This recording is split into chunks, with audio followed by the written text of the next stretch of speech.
Salut à toi, bienvenue sur MyWay Finance. Aujourd'hui, dans cette vidéo, je vais passer en revue tous les types d'investissements que tu peux réaliser pour te construire un patrimoine, pour réussir à te générer du cash flow, enfin pour investir tout simplement. C'est parti!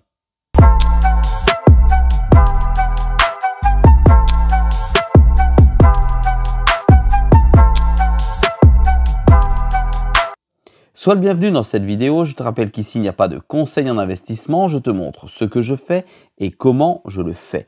Dans cette vidéo, je vais te passer 13 possibilités d'investissement à chaque niveau, sa difficulté et son exchange ou sa banque ou finalement son prestataire de service que tu pourras utiliser pour investir dedans. Naturellement, ça demande des connaissances totalement différentes, ça a des avantages et des inconvénients. On commence tout de suite, comme tu peux le voir, avec l'investissement dans le vin. L'investissement dans le vin a montré une tendance qui valorise le vin dans le temps de manière positive, tant pour le prix que pour la qualité du vin.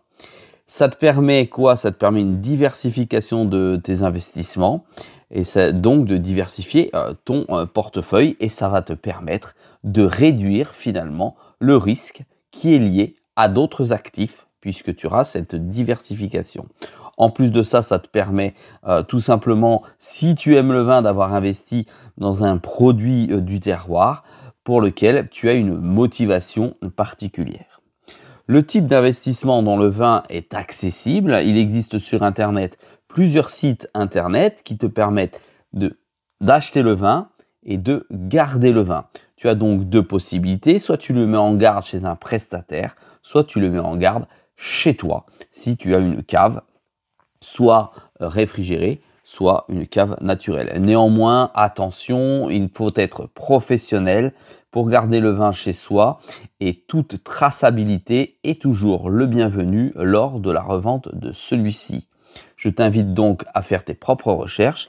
Sache que pour ma part, j'ai déjà investi dans du vin. Ça s'est pas passé de manière extraordinaire. De ce fait, je l'ai revendu et je suis passé exclusivement par un prestataire extérieur qui me gardait le vin et qui me permettait de le revendre sur une place de marché. La liquidité potentielle du vin reste réservée et exclusivement aux professionnels. Le rendement peut être attractif car le retour sur investissement peut être très intéressant. Néanmoins, pour ce faire, il vaut mieux être un professionnel ou tout du moins avoir les connaissances nécessaires. Passons au deuxième type d'investissement.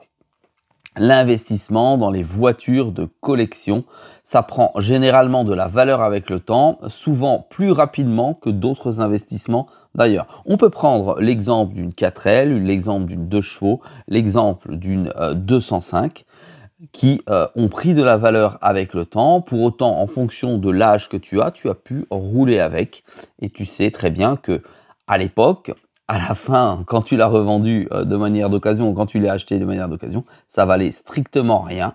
En francs, c'était, et qu'aujourd'hui, quand tu les vends en euros, ça a énormément de valeur parce que de rareté. Pareil que l'autre investissement dans le vin, ça te permet d'avoir une diversification de portefeuille puisque tu as un portefeuille de collection qui offre finalement une alternative aux actifs financiers dits traditionnels comme les actions. Ensuite, il faut savoir que les voitures, c'est plutôt rare et limité. Donc, ce sont souvent des modèles sortis en très peu de quantité, qui ont une énorme valeur et souvent une demande qui est croissante sur le marché. D'un point de vue fiscal, tu as des avantages fiscaux lorsque tu investis dans un véhicule, surtout dans certains pays, d'accord. Il existe que des investisseurs de voitures de collection aient des allègements pour certains véhicules. En plus, comme pour le vin, effectivement, c'est un investissement également passionnel, c'est-à-dire qu'il faut que tu sois motivé et que tu aies la qualité, l'audace et la possibilité d'avoir la compétence de comprendre le processus de la voiture dans son existence, son processus de vie, parce qu'il est possible que certaines voitures aient des valeurs pendant un temps et qu'elles ne l'aient plus pendant un autre. Par exemple, la Rhône, qui est un véhicule qui valait encore quelques années quelques euros, plusieurs milliers d'euros. Aujourd'hui, ça vaut beaucoup moins. Il y a beaucoup de véhicules comme ça, puisque on peut également parler finalement de l'attraction qui a eu plus de valeur qu'elle en a aujourd'hui. Le véhicule, c'est également la construction d'une communauté, parce qu'il existe énormément de clubs de collectionneurs, tant pour l'achat, les échanges, que finalement pour le plaisir d'échanger avec les humains. Voilà, on peut réellement tirer parti de certains véhicules de collection dans l'investissement. Troisième type d'investissement, nous avons, on va dire, l'art en général. Ici, je m'adresse plus particulièrement, ou je m'arrête plus particulièrement sur les tableaux de collection qui peuvent prendre de la valeur avec le temps et qui peuvent offrir un potentiel de retour sur investissement très intéressant. Encore une fois, ça a un double aspect. Ça peut être le côté plaisir, le côté esthétique que tu vas avoir à posséder le tableau, à le regarder chaque jour, ou à l'exposer aux yeux du monde. Mais le deuxième volet, c'est que finalement, il va falloir que tu aies une compétence particulière et donc des connaissances spécifiques en fonction du type de tableau ou de sculpture que tu pourrais avoir chez toi, ou tout du moins pour laquelle tu pourrais faire l'acquisition. Tu as accès aussi avec ça à un patrimoine dit culturel et ça te permet pardon, une orientation avec une fiscalité différente. Je t'invite d'ailleurs à te renseigner là-dessus, car effectivement, acheter un tableau ou une œuvre d'art a un côté fiscal ultra intéressant en France. Il faut bien le comprendre. Pareil que les autres investissements, ça te permet une diversification du portefeuille. C'est pour ça d'ailleurs que je te montre toutes ces solutions d'investissement qui existent autour de toi. Et puis, quelque part, posséder une œuvre d'art particulière, c'est également une satisfaction personnelle. Ensuite, nous avons les biens immobiliers, d'accord, réels. La pierre réelle qui a en général plutôt tendance à prendre de la valeur. Ici, en France, c'est quelque chose finalement d'ancré dans la culture. Posséder un bien immobilier semble être important pour la plupart des Français. Ça n'est pas tout le temps réel sur le marché, mais en tout cas, c'est uniquement psychologique. Donc, en général, un investissement dans les biens immobiliers permet de faire l'acquisition ou la construction d'un patrimoine et il y a une forte demande culturelle, encore une fois. De ce fait, il a plutôt tendance à monter avec le temps, le bien immobilier. Attention à la conjoncture actuelle qui était plutôt une tendance baissière puisque l'achat d'un bien immobilier est également sujet aux emprunts qui l'entourent et aux législations et réglementations qui accompagnent ces biens immobiliers, notamment les économies d'énergie, etc. autour, qui pourraient, dans un avenir proche, faire baisser la valeur de certains biens immobiliers au regard des obligations que certains propriétaires ne pourraient pas appliquer. Donc l'immobilier nécessite également une compétence particulière. Le gros avantage, c'est que ça peut te générer un revenu passif au travers de loyers, voire donc un cash flow directement mensuel, trimestriel ou annuel. Tu possèdes également dans l'investissement immobilier certains avantages fiscaux dus aux dispositifs gouvernementaux qui peuvent être mis en place, renouvelés ou arrêtés. Si tu es dans l'actualité immobilière, tu sais qu'actuellement, il y a eu de grosses modifications qui ont fait perdre énormément d'argent à certains propriétaires qui avaient investi dans l'immobilier. Donc attention à la trappe-nigo, je vais l'expliquer comme ça, d'investir dans l'immobilier tout en bénéficiant de réductions fiscales, puisque finalement, ça n'est ni plus ni moins qu'une orientation de la valeur financière que tu vas mettre dans le bien immobilier, choisie par l'État, par l'avantage fiscal. Donc, si tu veux que je fasse plus simple, en fonction des différents avantages fiscaux, l'État oriente finalement l'argent des Français, ou ton argent, pour pouvoir la voir arriver dans certains secteurs d'activité. C'est ce qui se passe dans l'immobilier. Il ne faut pas oublier que l'immobilier, la pierre réelle telle que je te l'ai expliqué, c'est ce qu'on appelle un bien tangible, c'est-à-dire qu'il existe, il est physique. Il existe donc une croissance à long terme sur le bien immobilier, plus la génération du fameux cash flow. Et naturellement, encore une fois, finalement, ça permet à ton portefeuille d'être diversifié. Beaucoup de personnes commencent par l'achat de biens immobiliers. En général, c'est une porte d'entrée dans l'investissement et ça rassure les gens. Néanmoins, pour être très clair avec toi et avec l'expérience que j'ai, ça n'est pas l'immobilier qui est pour moi l'actif financier qui a le plus de rendement. Allez, on voit un autre actif financier. Nous avons les SICAV, d'accord, qui permettent de diversifier ton portefeuille. En général, elles sont proposées par des établissements bancaires. Elles regroupent des indices et des actions et elles te permettent de pouvoir investir en bloc, d'accord, de manière diversifiée. Ces SICAV sont gérés par des gestionnaires, finalement, qui t'apportent un rendement. Ces gestionnaires sont dits comme ou vus comme des experts qui offrent aux investisseurs comme toi et comme moi une gestion active, finalement, de ce qui se trouve dans la SICAV. Pour ma part, j'ai zéro investissement en SICAV, ça me semble être totalement obsolète.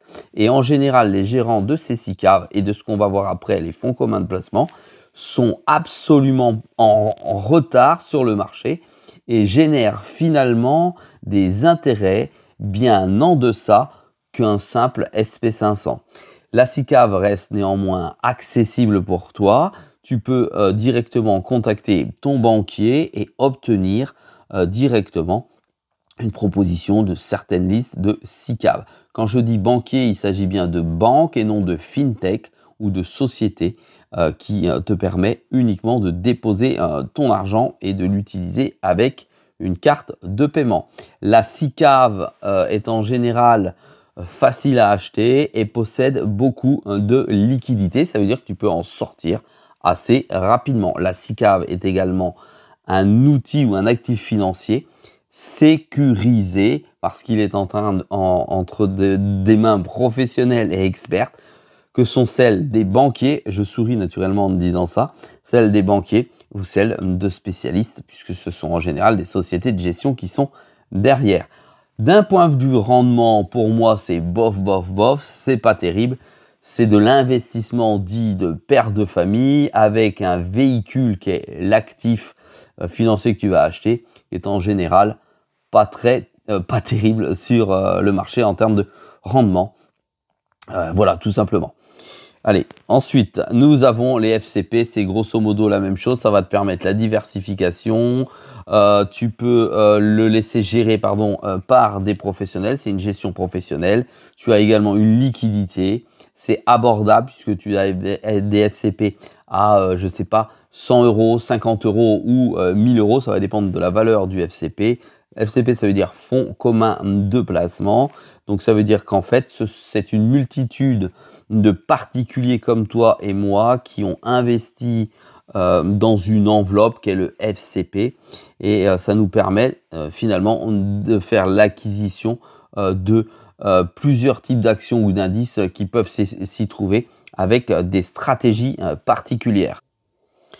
En général, ça nous réserve plutôt une croissance à long terme. Pour ma part, je ne possède plus depuis 20 ans des SCP dans mes portefeuilles. Je trouve ça totalement obsolète parce que absolument pas réactif sur le marché et je préfère gérer moi-même finalement ces fameux actifs financiers. Ensuite, nous avons les FCPI qui permettent de bénéficier d'une réduction d'impôt sur le revenu en échange d'un engagement de durée de détention. C'est donc un cadre fiscal particulier, tout du moins pour la France. Ça permet également une diversification de ton portefeuille et ça te permet donc d'accéder à des PME innovantes en France. Le rendement potentiel peut être important, mais pas garanti. Donc, il faut faire attention. Il vaut mieux investir dedans sur du long terme. Le risque est dit plutôt modéré dans les SCPI. Attention, ce n'est pas des SICAV, ce n'est pas des FCP, c'est donc un petit peu plus risqué. Et voilà, c'est investi en général dans des entreprises à fort potentiel. Quand tu sais qu'une entreprise est à fort potentiel, il y a donc des risques que celle-ci n'atteigne pas ses objectifs et qu'elle puisse carrément, totalement disparaître. Ensuite, ce sont en général des investissements engagés parce que le FCPI requiert généralement un engagement de 5 à 10 ans et ça favorise finalement une approche d'investissement dans ton portefeuille à long terme. C'est pour ça qu'il y a une défiscalisation. Ça sert également à soutenir un secteur d'activité. Allez, ensuite, les rendements sur les SCPI. Alors, ici, sur My Way Finance, je t'ai déjà parlé des rendements sur SCPI. Tu vois des fois des vidéos sur lesquelles je te montre mes investissements dans les SCPI. Sache que finalement, c'est de l'immobilier et que cet immobilier génère deux choses. On appelle ça vulgairement de la pierre papier. Ça veut dire qu'on achète en commun, donc avec des associés, des parts d'immeubles, de maisons, de centres commerciaux, d'usines, de ce que tu veux, qui est en général mis à la location à des particuliers ou à des professionnels. Ceux-ci génèrent donc des rendements par leur loyer. Donc tu peux toucher deux choses, les loyers, des cash flows qui peuvent être mensuels, trimestriels, voire tous les 6 mois, voire annuels. Et en plus, tu peux avoir la valorisation des biens immobiliers dans lesquels tu as investi. Je te referai des vidéos à cet effet. D'ailleurs, dis-le moi en commentaire si tu souhaites revoir les deux fonds à SCPI sur lesquels je suis positionné et combien je reçois finalement tous les mois en loyer de manière passive. Je te rappelle que cet achat en SCPI t'ôte tout tracas avec les locataires, qu'ils soient professionnels ou particuliers. Ça te permet donc une diversification et une tranquillité d'esprit. Pour une simple et bonne raison, c'est que finalement, tu délègues la gestion des biens immobiliers que tu possèdes. En réalité, c'est des parts de quelques biens immobiliers que tu possèdes. Ça te génère donc un revenu passif en toute tranquillité. Attention, pour revendre ces parts, si tu veux récupérer cette partie de patrimoine, il y a en général peu de liquidité, voire très peu de liquidité. Ça signifie que tu peux mettre 2, 3, 4 ou 5 mois pour revendre finalement les parts de SCPI. Ces parts de SCPI sont en général traitées de la même manière qu'un bien immobilier. Elles ont la même réglementation, aussi bien pour la transmission finalement que pour la revente. Effectivement, 5-6 mois, ça peut être long, ou tu peux trouver ça long pour revendre des parts de SCPI, mais n'oublie pas que si tu as un bien immobilier, tu dois effectivement mettre en vente ton bien, attendre tous les diagnostics, etc. pour ensuite passer chez le notaire. On est toujours entre 3, 4, voire 6 mois, suivant les régions dans lesquelles tu peux avoir tes biens immobiliers. Ensuite, le gros avantage aussi, c'est plutôt un risque réduit, parce que ça fluctue uniquement avec la valorisation du marché. Allez, ensuite, avec haute volatilité, tu me suis toi également sur la chaîne pour des raisons particulières, c'est les crypto-monnaies qui vont, elles, te permettre d'atteindre un rendement élevé en peu de temps et qui vont finalement attirer énormément d'investisseurs parce que depuis 4-5 ans, il y a beaucoup de nouveaux entrants sur ce type de marché. Je te rappelle que la crypto-monnaie est plutôt finalement quelque chose de ultra risqué parce que tu achètes une crypto qui est adossée à un projet et c'est pas pour autant que tu possèdes le projet. D'accord? C'est pas une action comme dans une entreprise. Tu possèdes rien si ce n'est que la crypto qui va soit sécuriser la blockchain, donc le projet, soit servir de monnaie, soit servir finalement de validateur ou de validation, de transmission d'informations, si par exemple tu encapsules quelque chose à l'intérieur ou si cette crypto-monnaie représente une valeur tangible, un bien immobilier par exemple, une entreprise ou une voiture. C'est de manière globale, accessible à tous, ça se généralise sur le marché. Les transactions sont ultra rapides et il y a énormément de liquidité sur le marché, c'est-à-dire qu'en moins d'une seconde, tu peux avoir à la fois acheté tes cryptos, mais également revendu tes cryptos. La blockchain est ultra sécurisée. Alors, il y en a qui vont faire des bons. La blockchain est ultra sécurisée. Lorsqu'il y a des hacks, ce sont sur des échanges centralisés. Ce sont donc des sociétés de services qui te permettent d'acheter et de vendre tes cryptos. Mais ce n'est pas sur la blockchain qu'on vient les voler. D'accord?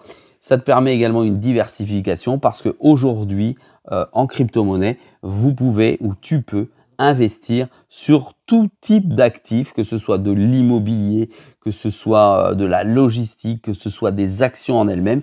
Tu peux aujourd'hui passer tout simplement par les crypto-monnaies.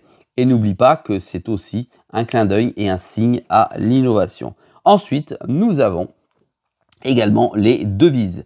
Les devises, les devises, c'est par exemple l'euro contre le dollar, l'euro contre le yen. C'est ce que l'on appelle le marché du Forex. Et oui, tu peux effectivement te faire de l'argent entre la valeur du dollar et la valeur de l'euro. Si tu paries à la montée, à la descente, etc. Je n'ai pas envie de te rentrer dedans dans l'explication. Hein. Je te dis juste, pour l'instant, je te montre le panel du champ du possible. Eh bien, effectivement, dans les devises, tu peux gagner beaucoup d'argent et surtout en perdre énormément, soit en fonction de la plateforme, soit en fonction de la connaissance que tu as. Rappelle-toi d'une chose, c'est que le marché est toujours plus fort que toi, que ce soit en crypto, en action, en SICAV, en tout ce que tu veux.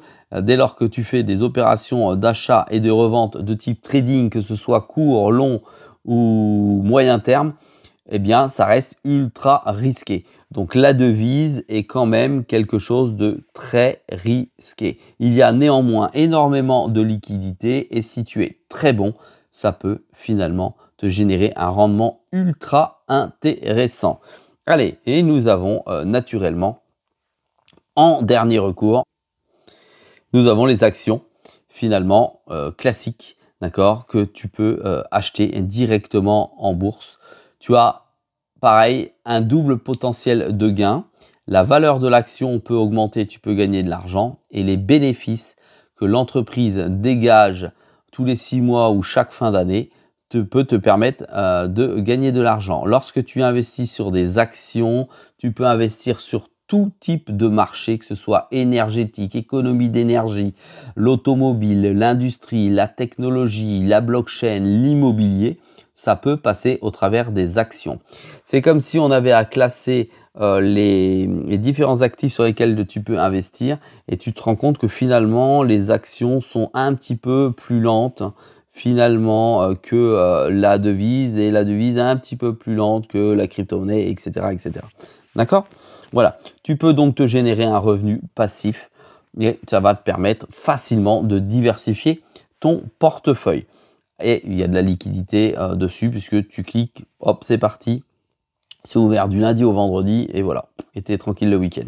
Allez, je fais pas un cours sur les actions en bourse, mais tu as compris en gros de quoi il s'agissait.